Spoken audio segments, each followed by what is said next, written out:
Hello good people and welcome back to Level Up Your Tactics. Today, we'll look at this former prodigy, a youngster with the level of Bobby Fischer intuition when it comes to finding tactical ideas and tactical resources. I hope you're ready. Let's get some more ELO. Let's get it! We'll do 3 tactical positions by Alireza Firouzja. I hope I said that correctly. Oh, before I begin, before I forget, if you do like this content, find it helpful, somewhat tolerable, and somewhat entertaining, and it's able to increase your ELO, please leave a like and sub. You have my gratitude. Let's get started. What we have is an online blitz game between Alireza Firouzja against Genghis Khan. Not the real Genghis Khan, because I don't think they had internet back then, but in any case, Black just played, not Firouzja. Genghis Khan just played a6, Firouzja castles. Plays bishop to e6, and Firouzja threatens this. If you can take my bishop, we're going to threaten f7. I want you guys to have a look at f7 for a while. Bishop takes. Now threatening this, and also threatening checkmate. So what to do, Block instead, of course, right? Offering this pawn. Black thinks it's defensible. Firouzja develops the knight on the rim with knight to c4. Always a nice in-between move here. And the opponent goes to d8. Because going to d7, why not, leads to this, which looks defensible, but then you get forked, and you're like, no, you're not. But see, he created a threat over another threat, and he's not going to take here. He's going to take here, guys. Takes. The king has no choice but to move to d8, and then after the hit, hits the queen and totally dominating passive rooks. So that's not what happened in the game. After knight to c4, queen goes here, and Alireza plays queen to b7, threatening the knight on c6, of course. Defends here, except of course you can't defend there. And given the position of the queen on the 7th rank, the static king in the middle, the safe king, Alireza's king is safe. What do you guys think Alireza played here to absolutely shatter Black's defense? I'll give you guys some time in 3, 2, 1. Alireza played knight to d6, sacrificing the knight. Super brilliant. If you take here, notice the 7th rank. Where's that knight? Well, you get checkmated. Of course, if you take with the queen, which does happen in the game, because you can't really exit the king while you're in check, then takes. Knight 2, takes. Hits the queen. Now, it becomes a long-drawn endgame where white is up in the position, and after connecting 3 here, white will win the game. But I wanted just to show you the tactic here, where because of the idea here, because the cramped position of the king, and just the constant nagging of this square right here, Alireza finds that tactic. So we'll move to tactic number 2. In this position, Alireza Firouzja is playing against Penguin GM, otherwise known as Andrew Tang, Grandmaster Andrew Tang, and a couple of changes happen. Takes, castle king.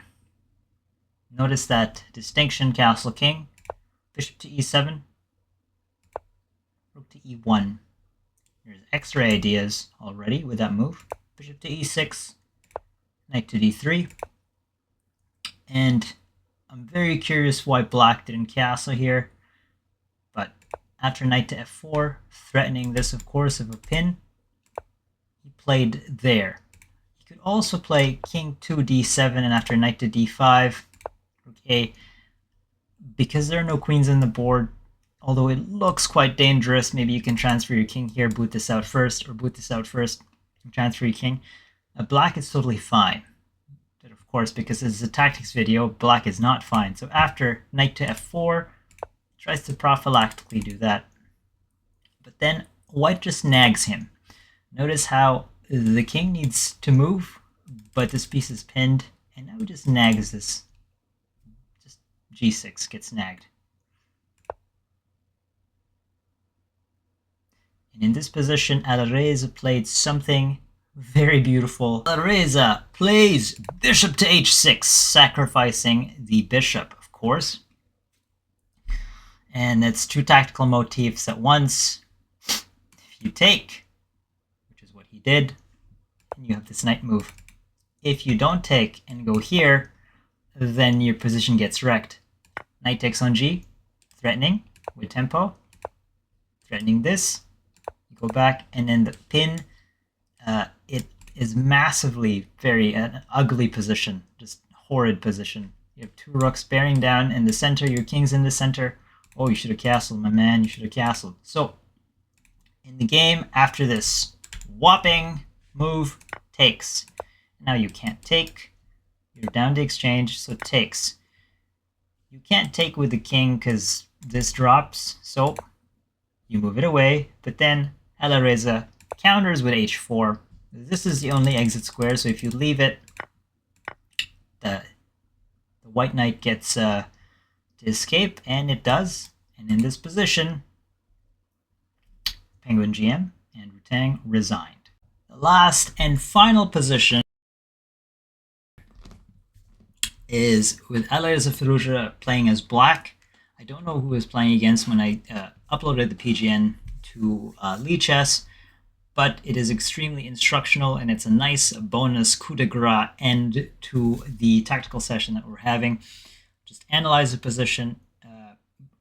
The black queen is being threatened to be captured by a couple pieces, the queen and the rook. And the problem is it's black move to win. And it's totally game over. Totally game over in favor of black here, because the pawn here on g3 is eyeing h2 and f2. And this same bishop that's defending the rook is an extreme liability when it comes to space. So I'll let you guys have a look at it just for quite a bit some time. It is a beautiful puzzle. I'll give you guys 3, 2, 1. In this position, Alireza forces rook takes on f1, and we'll put a brilliant move on that. And why is that? Well, after this move, you have a check.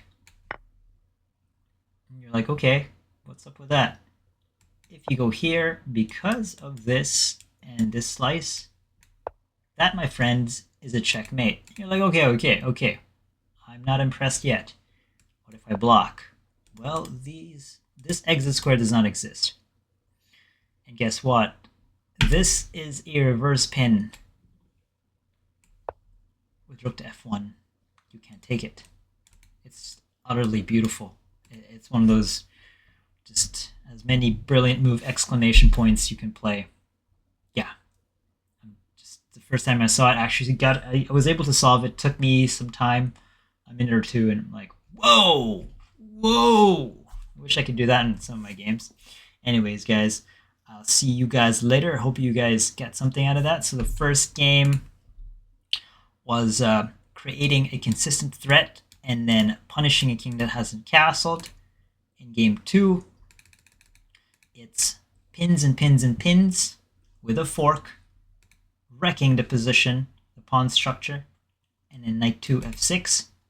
In the third game, it's absolutely forced.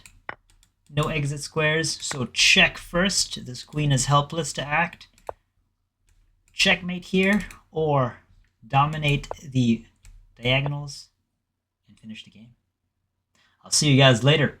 Hope you guys got that. Double peace.